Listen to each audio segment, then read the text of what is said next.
నమస్కారం. శ్రీకర్ న్యూస్ కి స్వాగతం. ముందుగా ముఖ్యాంశాలు.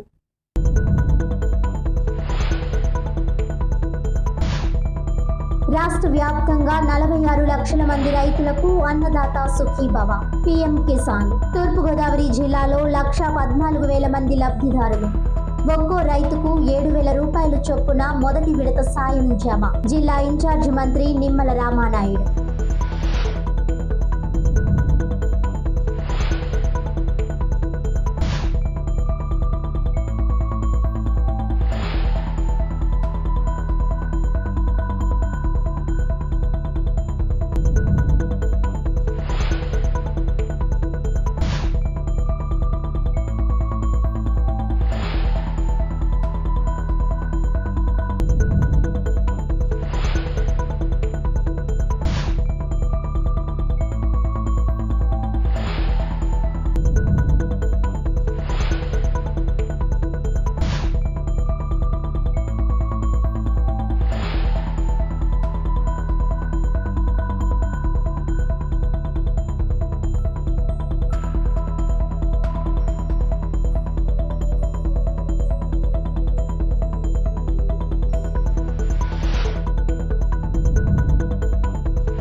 అర్హులందరికీ 2-3 నెలల్లో కొత్త పెన్షన్లు. ఇప్పటికీ పాత వాళ్లకు పెన్షన్ పెంపు చేసి ఇస్తున్నాం. పెన్షన్ పొందే వ్యక్తి చనిపోతే తక్షణం నామినీకి పెన్షన్ ఇస్తాం. ఈ నెలలోనే కొత్త రేషన్ కార్డులను అందించబోతున్నాం. ఎమ్మెల్యే ఆదిరెడ్డి శ్రీనివాస్. కొవ్వూరులో జరిగిన అన్నదాత సుఖీభవ పీఎం కిసాన్ 2025-26 మొదటి విడత నిధుల జమ కార్యక్రమంలో ముఖ్య అతిథిగా మంత్రి నిమ్మల రామానాయుడు, జిల్లా కలెక్టర్ పి ప్రశాంతి పాల్గొన్నారు. మంత్రి నిమ్మల రామానాయుడు మాట్లాడుతూ, రైతు సంక్షేమమే ప్రభుత్వ ప్రాధాన్యం అంటూ ఎన్నికల హామీ ప్రకారం ప్రతి అర్హత కలిగిన రైతుకు 20,000 రూపాయలు పెట్టుబడి సాయం అందించే పథకం అమలవుతోందని తెలిపారు. 3 విడతలుగా ఈ మొత్తం జమ చేస్తామని పేర్కొన్నారు. మొదటి విడతలో 7,000 రూపాయల చొప్పున జిల్లా వ్యాప్తంగా 1,14,000 మంది రైతుల ఖాతాల్లో 79 కోట్ల రూపాయలు జమ చేసినట్లు తెలిపారు. కొవ్వూరు నియోజకవర్గంలోని 14,884 మంది రైతులకు 10.41 కోట్ల రూపాయలు విలువైన చెక్కును అందజేశారు.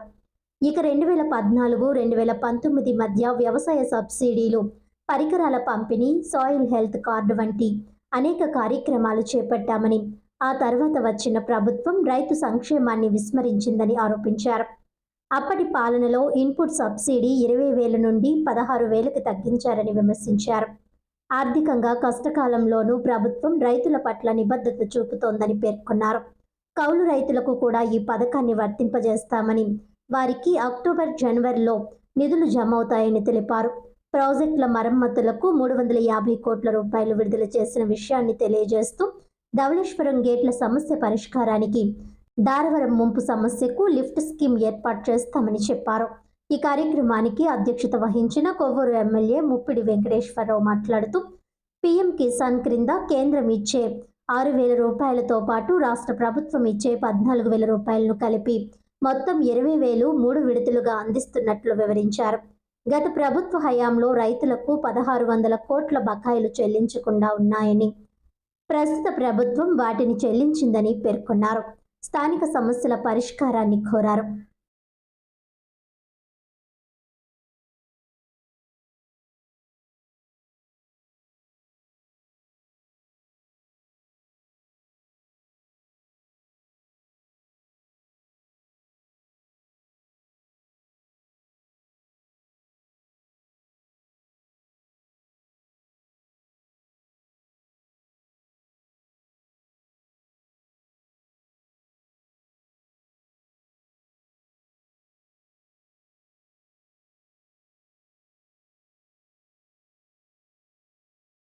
రైతే వెన్నెముక, జై జవాన్ జై కిసాన్, ఇవన్నీ కూడా మనం చిన్నప్పటి నుంచి కూడా వింటూ ఉంటాం.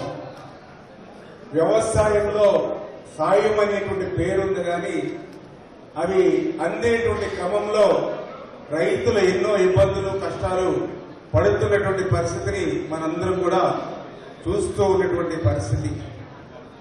అటువంటి స్థితి నుంచి వ్యవసాయాన్ని కాపాడుకోవాలి, రైతాంగాన్ని రక్షించుకోవాలి అనేటువంటి ఆలోచనతో ఆ రోజు నారా చంద్రబాబు నాయుడు గారు రాష్ట్ర విభజన జరిగినటువంటి నేపథ్యంలో విడిపోయినటువంటి యొక్క నవ్యాంధ్రప్రదేశ్ చిన్న రాష్ట్రం ఏదైతే ఉందో ఇది వ్యవసాయకమైనటువంటి రాష్ట్రం, ఖచ్చితంగా రైతులను కాపాడుకోవాలనే ఆలోచనతో ఆ రోజు 2014లో ఆయన ముఖ్యమంత్రిగా ఉన్నప్పుడు మరి 14-19 5 సంవత్సరాలు ఆ రోజు రైతు పక్షపాతిగా రైతు సంక్షేమమే ప్రధాన ఎజెండాగా ఆ రోజు మనం పనిచేస్తున్నటువంటి పరిస్థితులు కూడా ఈ సందర్భంగా ఒక్కసారి మనం గుర్తు చేసుకోవాల్సిన అవసరం ఉంది.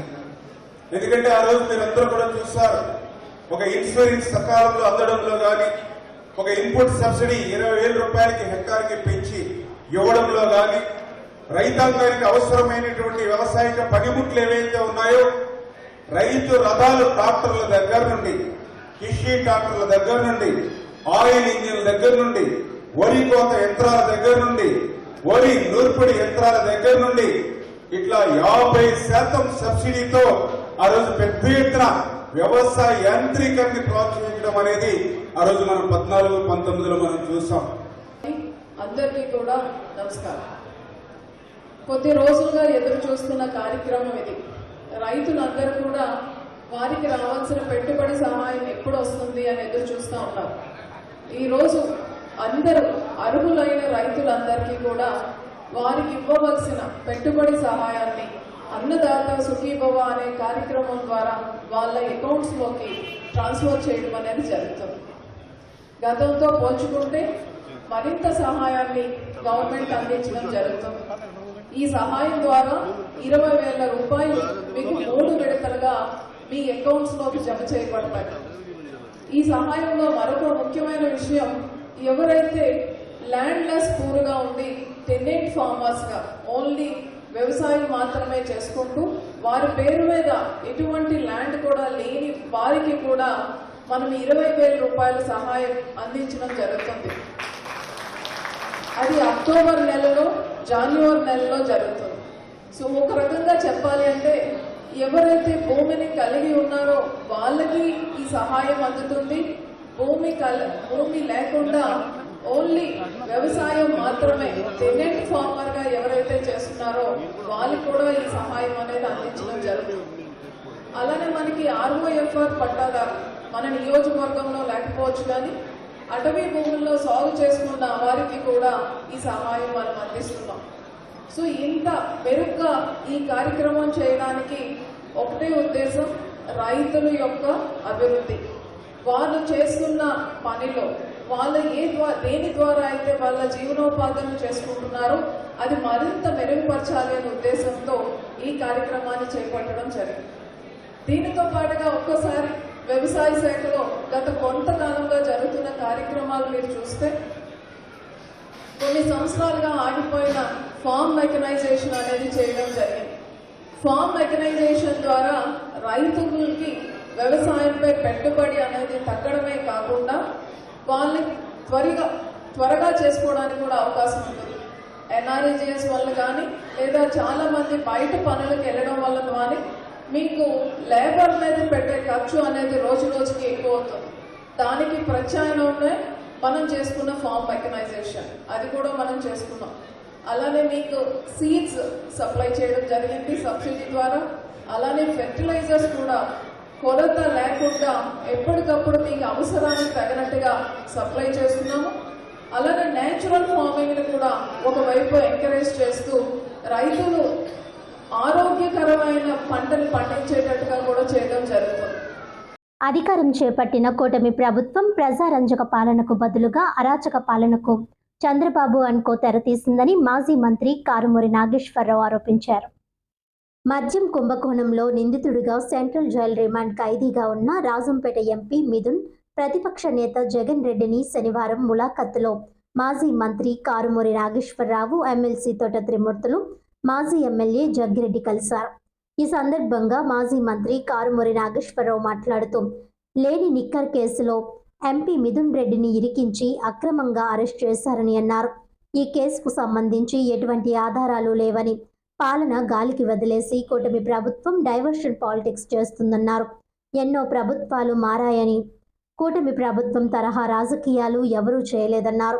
చంద్రబాబు ప్రభుత్వం దుర్మార్గంగా వ్యవహరిస్తుందని ప్రశ్నిస్తానన్న పవన్ కళ్యాణ్ ఎక్కడున్నారో తెలియడం లేదన్నారు. వైఎస్ జగన్ రోడ్డు మీదకు వస్తే జనం రాకుండా చేయాలనే లక్ష్యంగా ప్రభుత్వం పనిచేస్తుందని, ప్రజాస్వామ్యం ఉందన్న విషయం మర్చిపోయి రాచరిక కారుమూరు అనుసరిస్తున్నారని ఆరోపించారు. ఇంతకింత అనుభవించే పరిస్థితి కూటమి పెద్దలకు ముందుంటుందని ఆయన హెచ్చరించారు.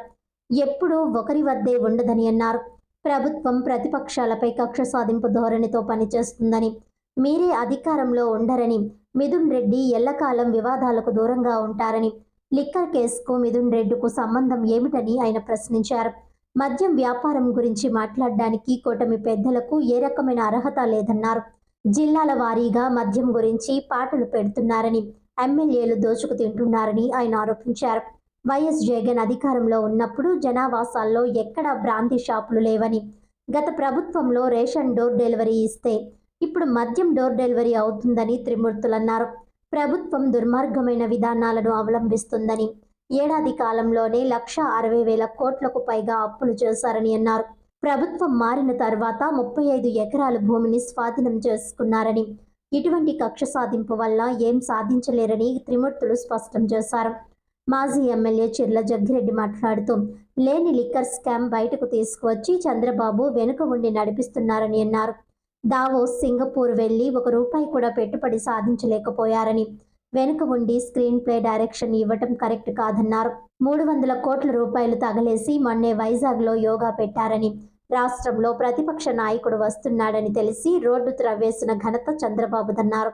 అన్నదాత సుఖీభవలో గతేడాది ఎగ్గొట్టిన సొమ్ము కూడా అందజేయాలని, దమ్ముంటే జగన్ అమలు చేసిన సంక్షేమ కార్యక్రమాలతో పోటీ పడాలని డిమాండ్ చేశారు. జగన్మోహన్ రెడ్డి వచ్చినప్పుడు మాత్రమే ప్రభుత్వం స్పందిస్తుందన్నారు. వాస్తవంగా రైతులపై ప్రభుత్వానికి ఎటువంటి ప్రేమ లేదన్నారు. అధికారం అనేటువంటిది ఎప్పుడూ ఒకచోటే ఉంటుందనేటువంటి విధంగా వీళ్ళు పరిపాలన చేస్తున్నటువంటి విధానం చూస్తున్నాం. దుర్మార్గమైనటువంటి విధంగా ప్రభుత్వం ప్రజలకు సేవ చేసి ప్రజల మన్ననలు పొందేటువంటి విధంగా ప్రభుత్వాలు పనిచేయాలి తప్పితే కక్ష సాధింపు చర్యలుగా ప్రతిపక్షాలు గొంతు నొక్కేటువంటి విధంగా, అంటే మీరు ఎంతకాలం ప్రతిపక్షాలని నొక్కి పెట్టగలుగుతారు? అంటే ఎప్పుడు ఇదే విధానం అనేటువంటిది ఉండదు. కాలాలు మారుతుంటాయి, ప్రభుత్వాలు మారుతుంటాయి. అంతేగాని మేమే అధికారంలో ఉంటా ఉన్నట్టు మీరు ప్రవర్తించేటువంటి ప్రవర్తన ప్రజలందరూ చూస్తూ ఉన్నారు. ఈవేళ మిథున్ రెడ్డి గారు ఒక పార్లమెంట్ సభ్యుడిగా 3 సార్లు ఎంపీగా గెలిచినటువంటి వ్యక్తి. ఆయన ఎక్కడా కూడా ఏ విధమైనటువంటి వివాదాల్లో ఇరుక్కున్నటువంటి వ్యక్తి కాదు. మన జిల్లాకు కూడా సుమారు 2.5 సంవత్సరాలు 3 సంవత్సరాల నుంచి మన జిల్లాలో కూడా ఇన్ఛార్జిగా పనిచేశారు పార్టీ తరపుని. మరి ఆయన గురించి మీకు కూడా కొంత కాకపోతే కొంతైనా తెలుసు, ఆయన చూసున్నవాళ్ళు మీరు అందరూని. ఈ విధమైనటువంటి దౌర్జన్యంగా అతని మీద, అంటే ఎవరో పార్టీకి అనుకూలంగా ఉంటే లీడర్షిప్ ఎవరు చేస్తుంటే వాళ్ళని తొక్కిపెట్టాలనేటువంటి ఉద్దేశంలో చేస్తున్నటువంటి విధానం. అసలు లిక్కర్ కేసుకి మిథున్ రెడ్డి గారికి ఏమిటి సంబంధం? ఒక మంత్రిని అరెస్ట్ చేశారంటే, ఎక్సైజ్ మంత్రిని దీంట్లో ఇన్వాల్వ్ చేశారంటే లిక్కర్కి సంబంధించినటువంటి రిలేటెడ్ అది. ఈ లిక్కర్ వ్యాపారం అనేటువంటిది ప్రభుత్వం చేసింది తప్పితే కాంట్రాక్టులు చేసినటువంటి లిక్కర్ వ్యాపారం కాదు. ఇది ప్రభుత్వమే లిక్కర్ వ్యాపారం చేసింది, ప్రజలకు లిక్కర్ అందించేటువంటి కార్యక్రమం చేసింది. ఈరోజు మీరు చేస్తున్నటువంటి ప్రైవేట్ వ్యక్తులకు కట్టబెట్టినటువంటి విధానం. లిక్కర్ గురించి మాట్లాడటానికి మీకు ఏ రకమైనటువంటి అర్హత ఉంది? ఒకప్పుడు గుర్తుపెట్టుకుంటే 94లో ఎన్నికల్లో ఆనాటి ముఖ్యమంత్రి ఎన్టీ రామారావు, నందమూరి తారక రామారావు ఆ రోజుని నేను అధికారంలోకి వస్తే లిక్కర్ని మద్యపాన నిషేధం చేస్తామని చెప్పేసి చెప్పాడు. చెప్పిన వెంటనే ఆయన ముఖ్యమంత్రి అయిన తర్వాత మద్యపాన నిషేధం చేశాడు. ఆయన మద్యపాన నిషేధం చేసిన తర్వాత చంద్రబాబు నాయుడు గారు ఎన్టీ రామారావుని వెన్నుపోటు చూడిచి 2095లో ఈయన ముఖ్యమంత్రి, ఆగస్టు సంక్షోభంలో ఈయన ముఖ్యమంత్రి అయిన తర్వాత 95 మళ్ళీ లిక్కర్ని వ్యాపారం చేసేటువంటి విధంగా తీసుకొచ్చినటువంటి వ్యక్తి చంద్రబాబు నాయుడు గారు ఈరోజు లిక్కర్ గురించి మాట్లాడుతున్నారు. ఈరోజు లిక్కర్ గురించి జిల్లాల వారీగా పాటలు పెట్టేసి ఈరోజు ఎంపీ మిథున్ రెడ్డి గారిని మిలకత్ ద్వారా ఆయన కలుసుకోవడం జరిగింది. ఏదైతే మిథున్ రెడ్డి గారు చాలా ధైర్యంగా ఉన్నారు. ఏం చేతంటే లేనటువంటి ఒక లిక్కర్ స్కామ్ని ఆంధ్ర రాష్ట్రంలో బయటికి తీసుకొచ్చి దాని వెనకాల నుండి నడిపిస్తున్నటువంటిది ఈ రాష్ట్ర ముఖ్యమంత్రి నారా చంద్రబాబు నాయుడు గారు అని చెప్పి సందర్భంగా తెలియజేస్తున్నాను. అసలు ఒక ప్రజాప్రతినిధి మీద ఎంతో పెద్ద కుటుంబం నుంచి వచ్చినటువంటి వారి మీద ఈ కక్షపూరిత చర్యలు ఎందుకు చేస్తున్నారని ఆలోచన చేస్తే గతంలో నారా చంద్రబాబు నాయుడు గారు ముఖ్యమంత్రిగా ఉండి స్కిల్ స్కామ్లో అడ్డంగా దొరికిపోయి మరి ఏదైతే ఈరోజు అబద్ధాలు ఆడి మళ్ళీ ముఖ్యమంత్రి అవడం మనందరికీ తెలుసు. మరి ఈరోజు ఉన్నటువంటి మరి ఏదైతే రాష్ట్రంలో మళ్ళీ ఆ యొక్క కుటుంబాన్ని చిత్తూరు జిల్లాలో ఏమీ చేయలేని పరిస్థితి ఉండి మరి ఈవీఎంల ద్వారా ముఖ్యమంత్రి అయినటువంటి నారా చంద్రబాబు నాయుడు గారు మరి అక్కడ ఉన్నటువంటి పెద్దిరెడ్డి రామచంద్రారెడ్డి గారి కుటుంబాన్ని చూస్తే వణుకు పుట్టి అప్పట్లో యూనివర్సిటీలో ఆయన్ని 4 పీకినటువంటి పరిస్థితుల్ని దృష్టిలో పెట్టుకుని ఇవాళ అధికారం వచ్చింది కదా అని చెప్పి విర్రవీగుతూ ఉన్నారు. నేను అడుగుతున్న ఈ యొక్క నారా చంద్రబాబు నాయుడు గారిని అలాగే లోకేష్ గారిని మొన్న దావోస్ వెళ్ళి మీరు ఈ రాష్ట్రానికి తెచ్చింది గుడ్డు 0, మళ్ళీ మీరు సింగపూర్ వెళ్ళి తెచ్చినటువంటిది గుడ్డు 0. మీరు ప్రభుత్వ ధనాన్ని దుర్వినియోగం చేయడమే కానీ ఇలా ఉన్నటువంటి ఎవరైతే ప్రతిపక్షంగా ఉన్నటువంటి మిథున్ రెడ్డి గారు కానీ పెద్దిరెడ్డి రామచంద్రారెడ్డి గారు కానీ అలాగే ఈరోజు చంద్రబాబు నాయుడు గారికి ఎవరి పేరు చెప్తే నిద్ర పట్టట్లేదో అట్లాంటి ప్రతిపక్ష నాయకుడు ఉన్నటువంటి జగన్మోహన్ రెడ్డి గారు వారు ఈరోజు ప్రజల్లోకి వచ్చి తిరిగితే మీకు చెమట పట్టి నిద్ర పట్టగా ఇట్లాంటి తప్పుడు కార్యక్రమాలు చేస్తూ ఉన్నారు. మేము అడుగుతున్నాం, ఏదైతే గతంలో ఒక ప్రభుత్వంలో కొన్ని నిర్ణయాలు తీసుకుని జరిగితే అక్కడున్న ప్రిన్సిపల్ సెక్రటరీస్ దగ్గర నుంచి వారందరి మీద మీరు విచారణ చేయాలి. అంతేగాని ఆ శాఖకు సంబంధించినటువంటి మిథున్ రెడ్డి గారికి ఇవాళ కేవలం అంటే మీ యొక్క ప్రాంతం నుంచి నిన్ను కాదని ఎంపీ అయినందుకే మరి బయట నీకు మొఖం చెల్లట్లేదు కనుకే ఇవాళ ఆయన మీద తప్పుడు కేసులు పెడుతున్నారు. కానీ అందులో ఎక్కడ కూడా వాస్తవం లేదు. ఇవాళ నిజంగా ఈ రాష్ట్ర ముఖ్యమంత్రిగా నీకు దమ్ము ధైర్యం ఉంటే మీ ఎమ్మెల్యేలు ఉన్నటువంటి ఇవాళ రాష్ట్ర వ్యాప్తంగా ఉన్నటువంటి ఎమ్మెల్యేలు లిక్కర్ వ్యాపారం చేయట్లేదని మీరు నివాసం ఉంటున్నటువంటి తిరుపతి కొండ మీదకి వచ్చి ఇదే నారా చంద్రబాబు నాయుడు గారు మరి ప్రమాణం చేస్తారని మేము అడుగుతున్నాం. మీ ఎమ్మెల్యేలు ఇవాళ ఏదైతే నిన్న కాక మొన్న ఒక జనసేనకి సంబంధించిన ఎమ్మెల్యే 100 కోట్లు సంపాదించాడని చెప్పి మీ మాజీ మంత్రులు అలాగే మీకు ఉన్నటువంటి జనసేన నాయకులు ఫోన్లో మాట్లాడిన సంభాషణలు ఇవాళ వైరల్ అయి తిరుగుతూ ఉంటే మీకు సిగ్గుంటే దాని మీద విచారణ చేయ నీకేమో దమ్ము సత్తా ఉంటే, అంతేగాని లేనటువంటి కొత్త కేసులు ఏవి పెట్టి దీనికి వెనకాల స్క్రీన్ ప్లే డైరెక్షను ఇందులో అక్కడ డబ్బు దొరికింది ఇక్కడ డబ్బు దొరికింది ఈ డబ్బంతా కూడా నారా చంద్రబాబు నాయుడు గారికి సంబంధించిన డబ్బే.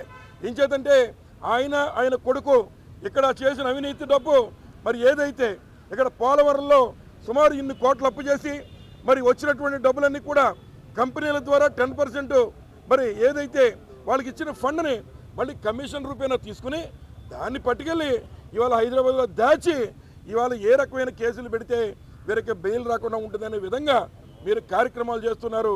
ఇవాళ నేను అడుగుతున్నా, ఇవాళ ఏదైతే ఏ రాష్ట్రంలో లేని పరిస్థితి చంద్రబాబు నాయుడు గారికి మరి గిన్నీస్ బుక్ ఆఫ్ వరల్డ్ రికార్డులు అంటే చాలా ఇష్టం ఆయనకి. కాబట్టి అడుగుతున్నాం, మొన్న కూడా 300 కోట్లు తగలేసి మరి వైజాగ్ వెళ్ళారు ఆయన. మళ్ళీ ఇంకో కొత్త రికార్డు మరి వారికి కూడా వస్తుంది. అదేమిటంటే ఇంతవరకు ఆంధ్ర రాష్ట్రంలో కానీ ఈ భారతదేశంలో కానీ ప్రతిపక్ష నాయకుడు వస్తుంటే జడిసి రోడ్డు తవ్వేసినటువంటి నాయకుడిగా ఇవాళ గిన్నీస్ బుక్ ఆఫ్ వరల్డ్ రికార్డులో నారా చంద్రబాబు నాయుడు గారు పేరు రాయాల. ఏం చేతంటే ముఖ్యమంత్రిగా ఉన్నవాళ్ళు రోడ్లు వెయ్యాల, అంతేగాని రోడ్లు తవ్వేయకూడదు. ఎప్పటికైనా బుద్ధి తెచ్చుకొని మీకు దేని మీద అయితే ఇవాళ ప్రజలు అధికారం ఇచ్చారో దాని మీద పరిపాలన సాగించండి. ఇవాళ జగన్మోహన్ గారు ఇచ్చినటువంటి అన్ని స్కీములతో మీరు పోటీ పడండి. ఇవాళ మీరేదో అన్నదాత సుఖీభవిస్తూ ఉన్నారు. మరి ఏదైతే గత సంవత్సరం నువ్వు ఎగ్గొట్టినటువంటిది కూడా కలిపి ఇవాళ లేదు. జగన్మోహన్ రెడ్డి ఏ రకంగా అయితే డే టు టైం పెట్టి సంక్షేమ కార్యక్రమాలు అమలు చేశాడో ఆ రకంగా పోటీపడి కార్యక్రమం చేయాలి. కానీ ఈరోజు నితిన్ రెడ్డి గారితో ములాఖత్ అవ్వటం జరిగింది. మరి ఆయన కలవటం జరిగింది. ఆయన్ని అక్రమంగా దుర్మార్గంగా హేయంగా అరెస్ట్ చేయటం జరిగింది. అసలు లేని లిక్కర్ కేసుని లేని లెక్కర కేసుని వాళ్ళు దాని మీద పులిమి ఆయన్ని అందరినీ కూడా అరెస్ట్ చేసే కార్యక్రమం చేస్తున్నాయి. ఏమీ కూడా ఆధారాలు లేకుండా ఏదో మసిపూసి మారేడిగే చేయాలనే దుర్మార్గంతో దుస్థితితోటి ఈ అరెస్టులు చేస్తూ ఉన్నారు. 3600 కోట్లు అన్నారు, తర్వాత ఇది అన్నారు, తర్వాత మళ్ళీ 60 కోట్లు అన్నారు. మొన్న వాళ్లే పెట్టి 11 కోట్ల రూపాయలు ఉన్నాయని చెప్తే జడ్జి గారు దాన్ని మరి ఫోటో తీసి కూడా పట్టరమంటం జరిగింది. ఏ రకంగా హింసించాలని అసలు పరిపాలన గాలి కొదిలేసి ఏదైతే వాళ్ళు ఎలక్షన్ ముందు వాగ్దానాలు చేశారో అన్నిటినీ కూడా పక్కదోవ పట్టించటానికే ఇట్లాంటి కేసులన్నీ కూడా బనాయించి మరి డైవర్షన్ పాలిటిక్స్ చేసే కార్యక్రమం చేస్తున్నారు. ఇది హేయమైన పని.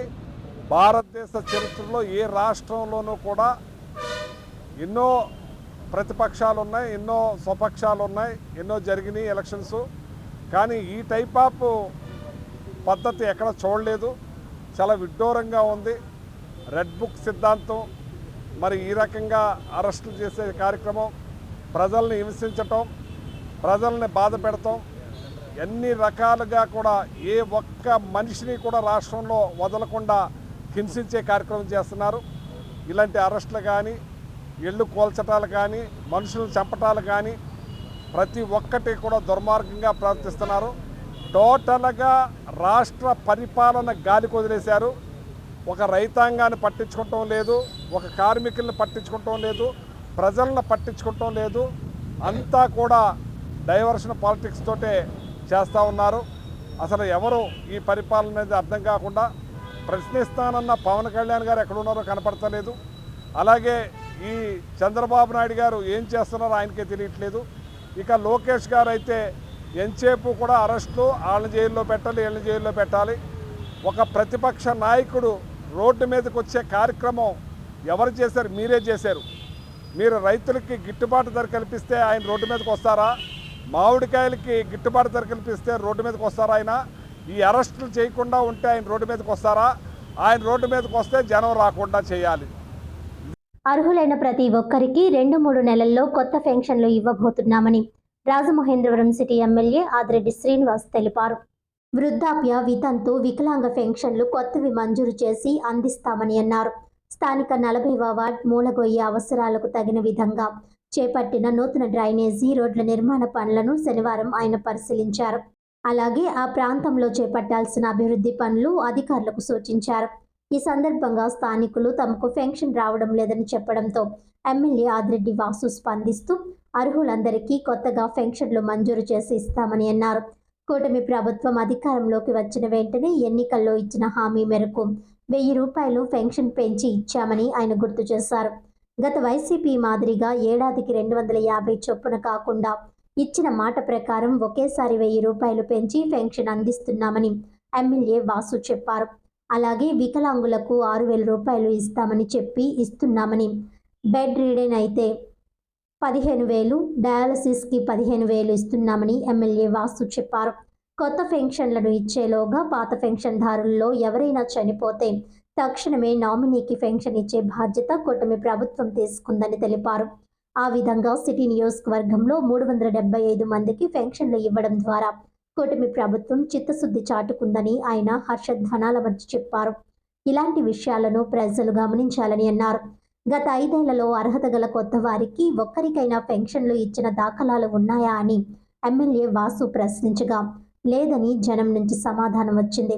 తన భర్త 2 ఏళ్ల క్రితం లివర్ పాడైపోయి చనిపోతే అతడికి ఇచ్చే పెన్షన్ తనకు రాయండి బాబు అని తిరిగినా తనకు పెన్షన్ ఇవ్వలేదని ఒక మహిళ ప్రస్తావించారు. అయితే కూటమి ప్రభుత్వం వచ్చాక పెన్షన్ వచ్చిందని ఆమె ఆనందంతో చెప్పారు. ఈ నెలలోనే కొత్త రేషన్ కార్డులు కూడా అందించబోతున్నామని ఎమ్మెల్యే వాసు చెప్పారు. కార్డులు ఇచ్చిన వెంటనే కొత్త పెన్షన్లు కూడా ఇస్తామని గర్వంగా చెబుతున్నామని అన్నారు. ఈ కార్యక్రమంలో టీడీపీ నాయకులు కాశీ నవీన్ కుమార్, మజ్జి రాంబాబు, కిలపర్తి శ్రీను, బుడ్డిగ రవి, బుడ్డిగ గోపాలకృష్ణ, సింహ నాగమణి, సింహ వెంకటేష్, కొల్లి నాని, దాస్యం ప్రసాద్, ఆడారి లక్ష్మీనారాయణ, నగరపాలక సంస్థ అధికారులు పాల్గొన్నారు.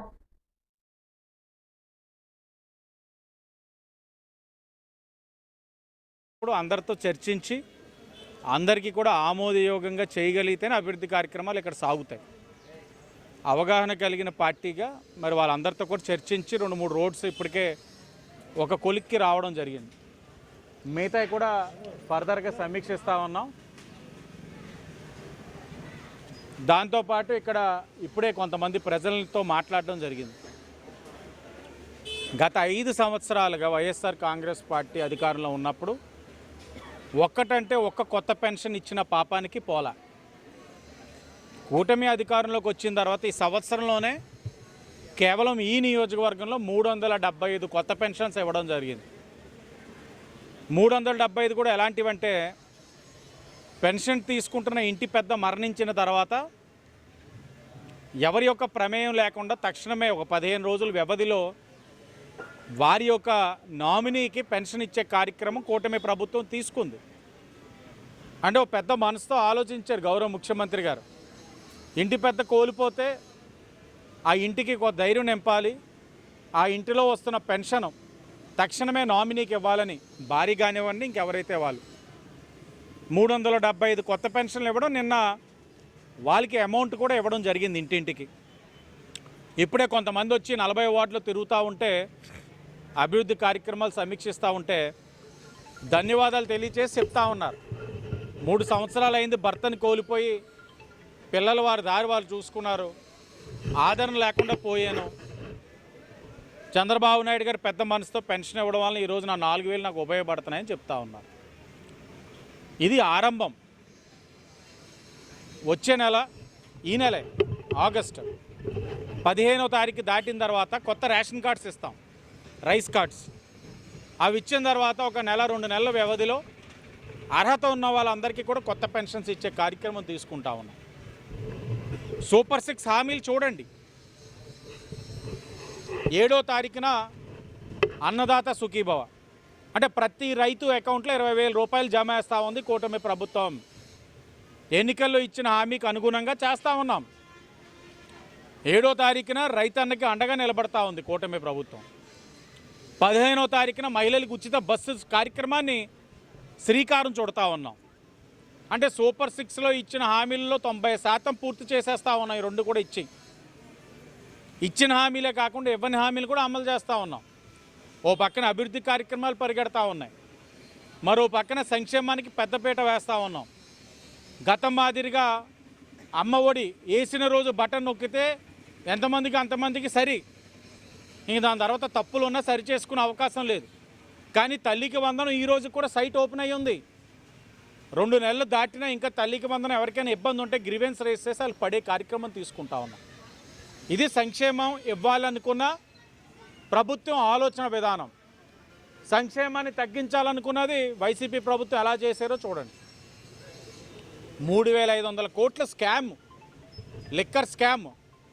ఇందా పెద్ద ఆవిడ చెప్తా ఉంది, లివర్ వ్యాధితో చనిపోయాడు. అన్ని సంవత్సరాల నుంచి తాగుతున్నాడు కానీ ఏం అవ్వలా. గత 5 సంవత్సరాలు జగన్ మందు తాగాడు, చనిపోయారు లివర్ వ్యాధితో. ఇలాగ అనేక మంది పుస్తులు తెంచేశారు వైసీపీ ప్రభుత్వం. ఆ మహిళలకు ఉసురు కొట్టే ఈరోజు ఆ ప్రభుత్వం, ఆ వైఎస్ఆర్ కాంగ్రెస్ పార్టీ అలా అయిపోయింది. అంత చేసి ఇంకా వాళ్ళలో ఏ విధమైన పశ్చాత్తాపం లేదు. మేము తప్పు చేయలేదు, జనాలు తాగి చనిపోయారు మాకేంటి అన్నట్లు వ్యవహరిస్తున్నారు వైసీపీ ప్రభుత్వం. ఆనాడున్న వైసీపీ పార్టీ తప్పకుండా మూల్యం చెల్లించుకుంటారు, సమాధానం చెప్పాలి. ఇంతమంది లివర్ వ్యాధితో ఇబ్బంది పడుతున్నారంటే వైసీపీ వైఎస్ఆర్ కాంగ్రెస్ పార్టీ వాళ్ళు వాళ్ళ అధికారంలో మేము ఏం తప్పు చేయలేదంటే జనాలు ఊరుకోరు. సమాధానం చెప్పాలి, శిక్ష కూడా తప్పకుండా పడుతుంది అందరికీ. పింగళి వెంకయ్య 149వ బల్లరి రాఘవ జయంతి వేడుకలను పురస్కరించుకొని శనివారం జిల్లా కలెక్టరేట్లో వారి చిత్రపటాలకు పూలమాలలు వేసి ఘనంగా నివాళులర్పించారు. జాయింట్ కలెక్టర్ ఎస్ చినరాముడు మాట్లాడుతూ భారత జాతీయ పతాక రూపశిల్పి, స్వాతంత్ర సమరయోధుడైన పింగళి వెంకయ్య త్యాగం భారతదేశ చరిత్రలో చిరస్మరణీయమని అన్నారు. త్రివర్ణ పతాక రూపకల్పన ఒక సాధారణ విషయం కాదని, ఆ పని కోసం ఆయన 5 ఏళ్ల పాటు ప్రపంచవ్యాప్తంగా వివిధ దేశాల జెండాలపై అధ్యయనం చేశారని అన్నారు. తరువాత సుమారు 30 డిజైన్లను సమర్పించగా అందులో త్రివర్ణ పతాకం ఎంపికై భారత జాతీయ పతాకంగా ఆమోదించబడిందని వివరించారు.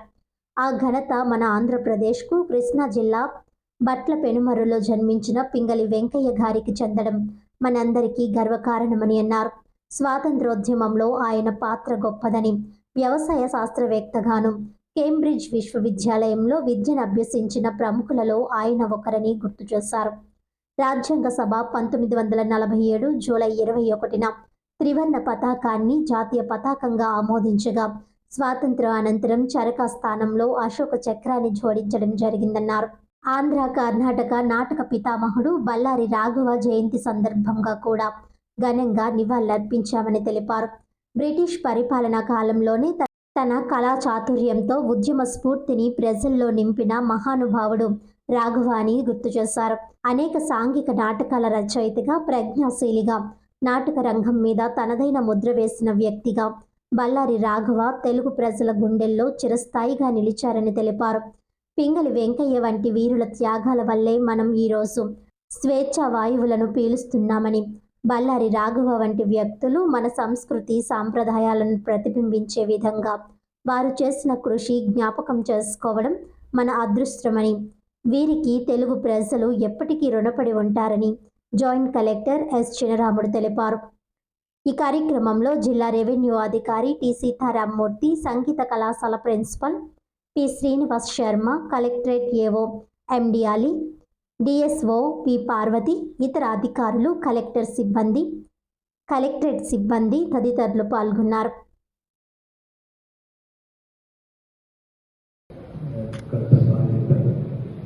కాబట్టి ప్రతి ఒక్కరు కూడా ఈ మహానుభావుల యొక్క జీవిత చరిత్రను అందరూ తెలుసుకోవాల్సిన బాధ్యత ఉంది. కాబట్టి ప్రభుత్వం వారు ప్రత్యేకంగా గుర్తించి వారి యొక్క జయంతిని జరుపుకోవాలని గుర్తించడం జరిగింది. కాబట్టి అందరూ కూడా వారి యొక్క మహానుభావుల యొక్క వెంకయ్య గారి, అలాగే బళ్ళారి రాఘవ గారి గురించి కూడా వీరందరూ కూడా తెలుసుకొని వారి యొక్క అడుగుజాడలో మనం కూడా ప్రోత్సహించుకోవాలని అందరికీ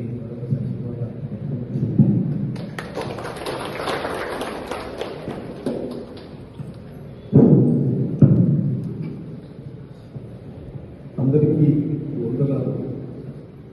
ఎందరో మహానుభావులు, అందరికీ వందనాలు.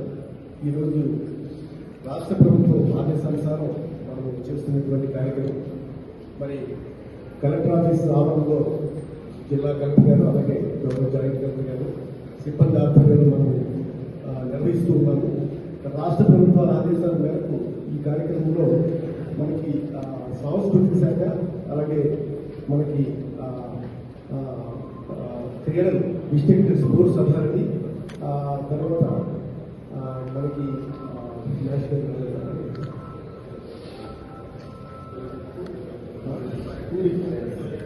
టూరిజం శాఖ, వీళ్ళ 3 డిపార్ట్మెంట్ల అనుసంధానంతో ఈ కార్యక్రమం మనము చేయమని మనకి ఇన్స్ట్రక్షన్స్ ఉన్నాయి.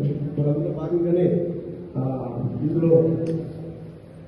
అందులో భాగంగానే మనం ఈ కార్యక్రమం ఏర్పాటు చేసుకున్నాం. ఈ కార్యక్రమంలో హాజరైనటువంటి అందరికీ కూడా మరొకసారి ప్రత్యేకమైనటువంటి శుభాకాంక్షలు. మరి బళ్ళారి రాఘవ గారు మన తెలుగు వ్యక్తి. మరి ఆయన బ్రిటిష్ వాళ్ళ టైంలోనే తనలో ఉన్నటువంటి టాలెంట్ ఏదైతే సామాజిక నాటక రంగంలో ఆయన ఉన్నటువంటి టాలెంట్కి ఆయనకి బ్రిటిష్ వాళ్ళు రాజబహదూర్ అని పిలిపించి అప్పుడు సత్కరించడం జరిగింది. మరి అట్లాంటి గొప్ప వ్యక్తి రాఘవ గారు. అదేవిధంగా పింగళి వెంకయ్య గారు కూడా మన జాతీయ పతాకం మనం చూసినప్పుడల్లా గుర్తుకొస్తూ ఉంటారు. మనం నిరంతరము గుర్తుంచుకోవాల్సిన వెంకయ్య గారు కూడా జయంతి సందర్భంగా వారికి శుభాకాంక్షలు, ధన్యవాదాలు తెలియజేస్తున్నారు. కాబట్టి ఈ ఇరువురు మహావ్యక్తుల తాలూకా జన్మదిన సందర్భంగా ఈ ఏర్పాటు చేసినటువంటి కార్యక్రమం అందరికీ వచ్చినటువంటి అందరు అధికారులు, ఇప్పుడు నేను ముఖ్యంగా చెప్పినటువంటి మన సంగీత కళాశాల ప్రిన్సిపల్ గారు, అలాగే tourism department, sports department. Rajamahendravaram Shyamala talkies centre, Kotapalli bus stand సమీపంలో గల ఫుట్వేర్ షాప్ మరియు బాలాజీ పెట్ షాప్లో శనివారం అగ్ని ప్రమాదం సంభవించినట్లు జిల్లా అగ్నిమాపక అధికారి టిఎఫ్ఓ మార్టిన్ లోథర్ కింగ్ తెలిపారు. శనివారం ఉదయం సుమారు 6:40 గంటలకు ప్రజల నుండి ఫైర్ కాల్ అందిన వెంటనే రాజమహేంద్రవరం నుంచి 2 ఫైర్ ఇంజన్లు, కొవ్వూరు నుంచి 1 ఫైర్ ఇంజన్ ఘటనా స్థలానికి చేరుకొని తక్షణమే అగ్నిని అదుపులోకి తీసుకురాగలిగామని అన్నారు. ఈ ప్రమాదంలో ఎటువంటి ప్రాణ నష్టం జరగలేదని, గాయపడిన వారు లేరని, ప్రాథమికంగా అగ్ని ప్రమాదానికి కారణం ఎలక్ట్రికల్ షార్ట్ సర్క్యూట్ అయి ఉండవచ్చునని ప్రాథమికంగా అంచనా వేయడం జరిగిందని తెలిపారు. జిల్లా కలెక్టర్ మరియు జిల్లా ఎస్పీ దృష్టికి ఘటన వివరాలు తీసుకువెళ్లినట్లు, అలాగే ఇటువంటి సంఘటనలు పునరావృతం కాకుండా ఉండేందుకు ప్రతి వ్యాపార సంస్థలో ఫైర్ సేఫ్టీ పరికరాల ఏర్పాటు తప్పనిసరి అని మార్టిన్ లూథర్ కింగ్ స్పష్టం చేశారు. మార్నింగ్ సడన్గా మా సిస్టర్ ఫోన్ చేశారు, షార్ట్ సర్క్యూట్ అయింది, ఇలా షాప్ కాలిపోయింది అని చెప్పేటోడికి గవా వచ్చేటోడికి మొత్తం అంతా మంటలు. ఎలా చూస్తే వెనకాల ఈ ఫైర్ కొత్తగా ఫ్యాక్టరీ అయితే పెట్టారు, చెప్పుల ఫ్యాక్టరీ. సో దాన్ని షార్ట్ సర్క్యూట్ వల్ల మొత్తం షాప్లో ఉన్న పక్షులు, కుందేళ్ళు, కుక్కలు అన్నీ చచ్చిపోయింది. పూర్తి ఇంచుమించుగా ఒక మొన్న రీసెంట్గానే మొత్తం ఇన్వెస్ట్ చేశారు, కొత్తగా పెట్టి మొత్తం అన్నీ చేయించుకునేవాడికి ఇప్పుడు ఇలా జరిగి కరెక్ట్గా 15 రోజుల నుంచి ఇలా మొదలుపెట్టి 15 రోజులు అయింది అంతే. మొత్తం కాలిపోయింది, పూర్తిగా 30 లక్షల దాకా నష్టం వస్తుంది. ఇంచుమించు 30 lakhs ఇన్వెస్ట్ చేశారు, మొత్తం ఇన్వెస్ట్ చేసింది అంతా పోయింది, పూర్తిగా మొత్తం కాలిపోయింది. ఎందుకు పని చేయకుండా మొత్తం అన్నీ పోయింది. అందరికీ దండాలండి. ఈరోజు పొద్దుట 6:40 సుమారుగా శ్యామలా సెంటర్లోని ఫ్యాక్టరీ ఫుట్వేర్ సేల్ అని చెప్పేసి ఒక తాత్కాలిక షెడ్ ప్లాన్ చేసుకుని అందులో చెప్పులు అమ్ముతున్నారు. అక్కడ అగ్ని ప్రమాదం సంభవించింది రమ్మని చెప్పేసి మాకు అగ్ని ప్రమాద పిలుపు రావడం జరిగింది. మేము ప్రమాద తీవ్రత ఎక్కువగా ఉండడం వల్ల మనం ఇనిసిపేట అగ్నిమాపక వాహనము, ఆర్యపురం అగ్నిమాపక వాహనంతో పాటు కొవ్వూరు నుంచి కూడా అగ్నిమాపక వాహనం పిలిచి ఈ యొక్క మంటల్ని ఆర్పడం జరిగింది అనమాట. దీంతో పాటు పక్కన మనకి బాలాజీ పెట్స్ షాప్ కూడా ఇక అగ్ని ప్రమాదంలో కాలిపోవడం జరిగింది. సుమారుగా ప్రాథమిక అంచనా ప్రకారం మాకు సుమారు ఒక 15 లక్షల దాకా నష్టం జరిగిందని చెప్పేసి అంచనా వేయడం జరిగింది. దీని యొక్క కారణం కూడా ఒక విద్యుత్ మూలంగా మేము అంచనాకు రావడం జరిగింది. మనం విచారణ జరిపి అసలు కారణాన్ని తెలుసుకునే ప్రయత్నంలో ఉన్నాము. మంటలైతే పూర్తిగా ఆర్పడం జరిగిందండి. బిఎస్ఎన్ఎల్ సరికొత్త ఫ్రీడమ్ ప్లాన్ కేవలం ₹1తో 30 రోజుల వ్యాలిడిటీ, అపరిమిత కాలింగ్, రోజుకి 2 GB డేటా, రోజుకు 100 మెసేజ్లు చేసుకునేందుకు అందుబాటులోకి తెచ్చిందని telecom principal general manager Palivela Raju వెల్లడించారు.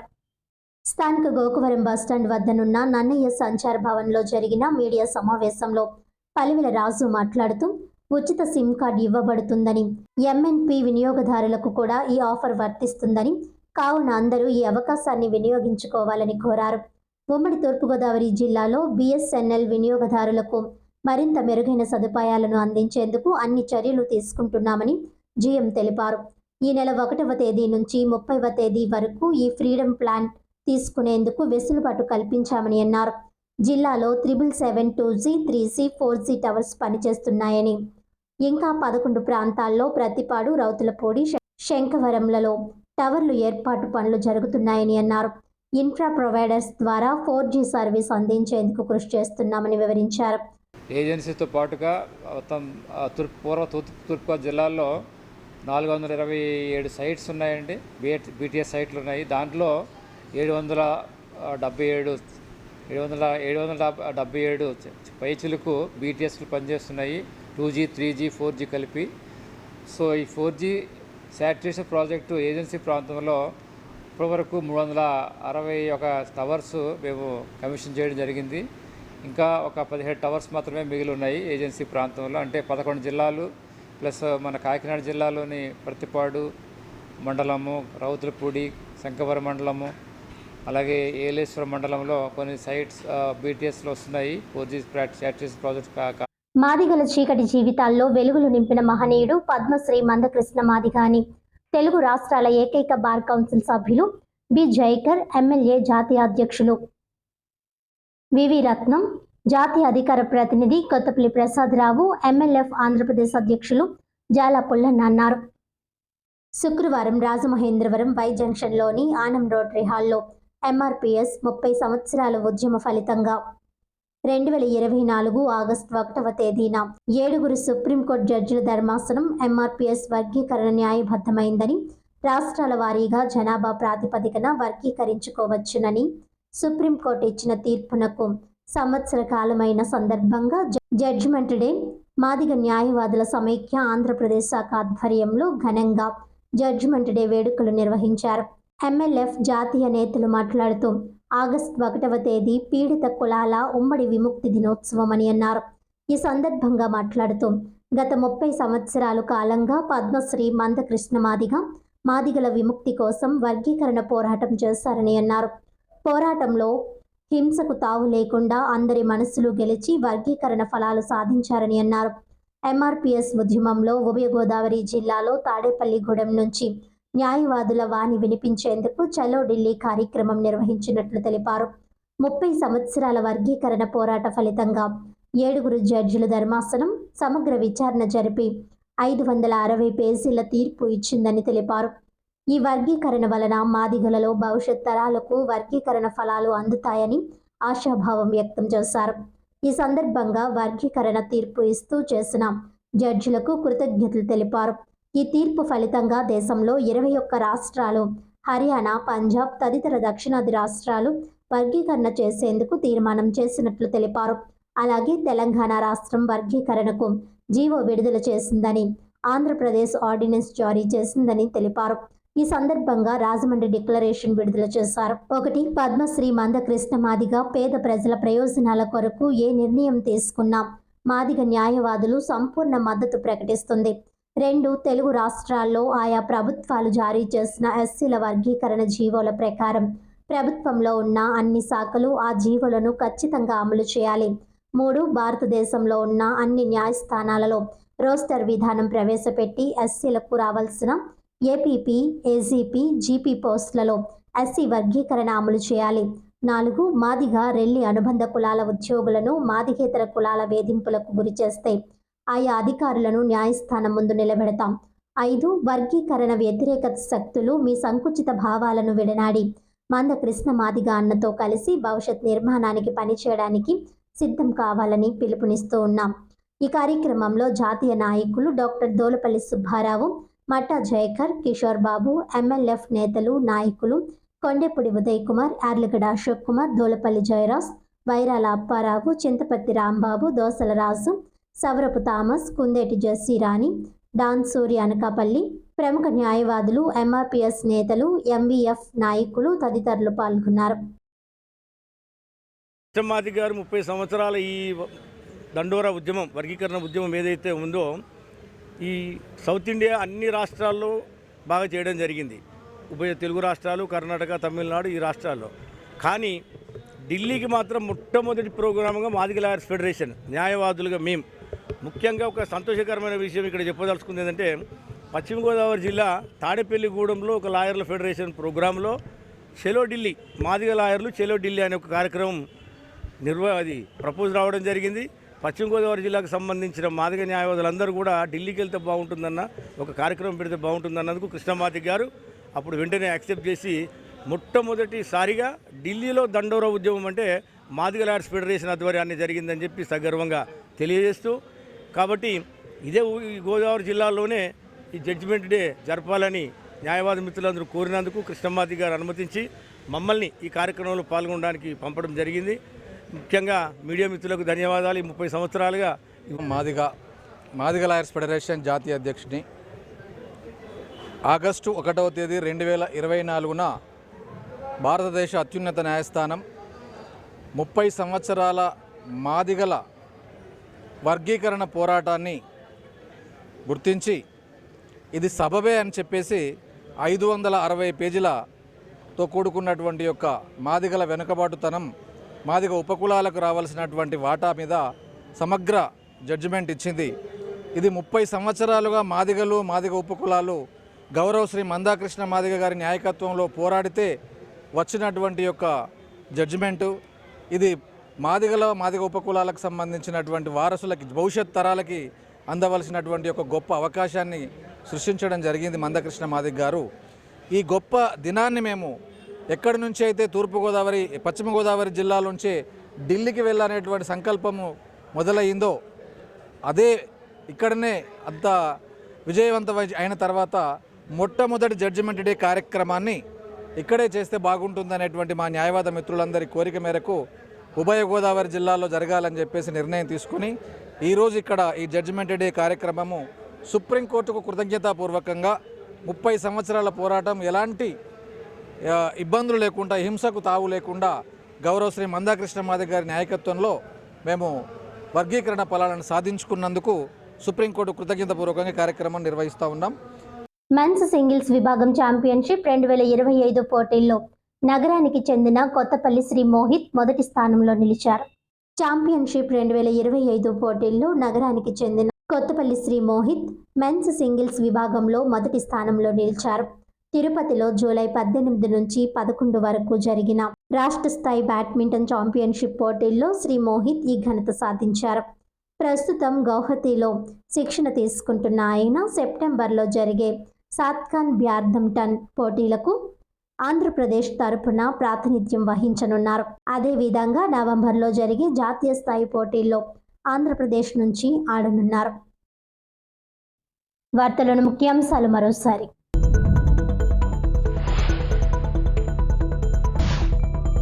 రాష్ట్ర వ్యాప్తంగా 46 లక్షల మంది రైతులకు అన్నదాత సుఖీభవ పీఎం కిసాన్. తూర్పుగోదావరి జిల్లాలో 1,14,000 మంది లబ్ధిదారులు. ఒక్కో రైతుకు 7,000 రూపాయలు చొప్పున మొదటి విడత సాయం జమ. జిల్లా ఇన్ఛార్జి మంత్రి నిమ్మల రామానాయుడు.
అర్హులందరికీ 2-3 నెలల్లో కొత్త పెన్షన్లు. ఇప్పటికీ పాత వాళ్లకు పెన్షన్ పెంపు చేసి ఇస్తున్నాం. పెన్షన్ పొందే వ్యక్తి చనిపోతే తక్షణం నామినీకి పెన్షన్ ఇస్తాం. ఈ నెలలోనే కొత్త రేషన్ కార్డులను అందించబోతున్నాం. ఎమ్మెల్యే ఆదిరెడ్డి శ్రీనివాస్. ఈనాటి వార్తలు ఇంతటితో సమాప్తం. తిరిగి వచ్చే బులెటిన్లో మళ్ళీ కలుద్దాం. అంతవరకు సెలవు. నమస్కారం.